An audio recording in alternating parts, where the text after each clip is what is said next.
Do you remember mixtapes? Sadly, those days are gone.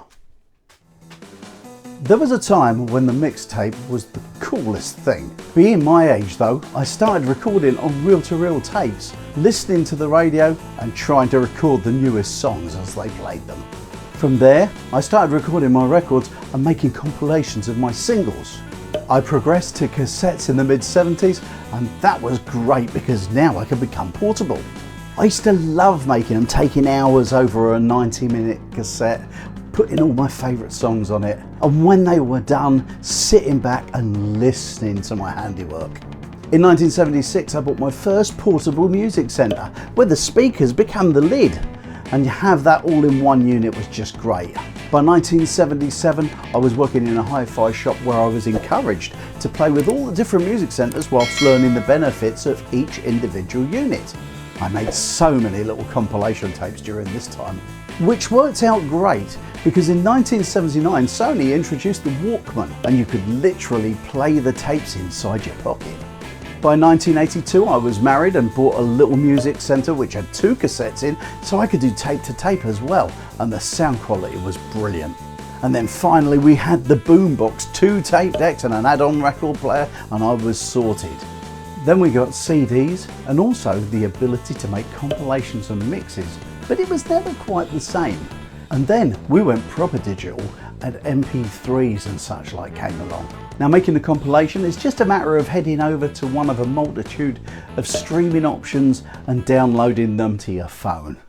Now if you're enjoying this little trip down memory lane, I'd love it if you could just hit that like button.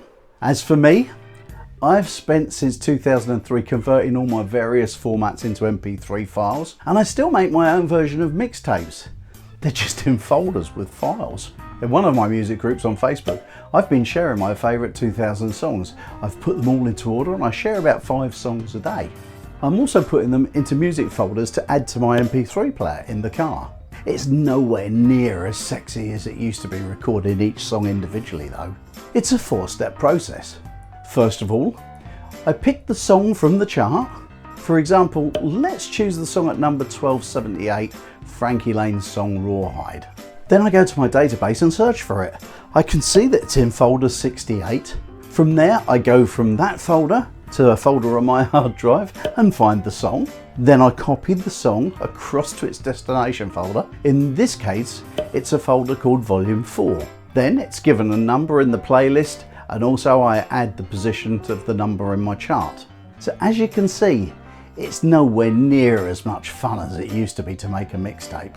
But it's really nice to know that on the MP3 player in the car, I can load in that main folder and I'll be able to play my countdown of 1,000 songs. I'm lucky though, having collected my music for over 50 years, I've got so much variety to choose from. So as you can see, we can still make mixtapes, just in a different form, and it's nowhere near as much fun.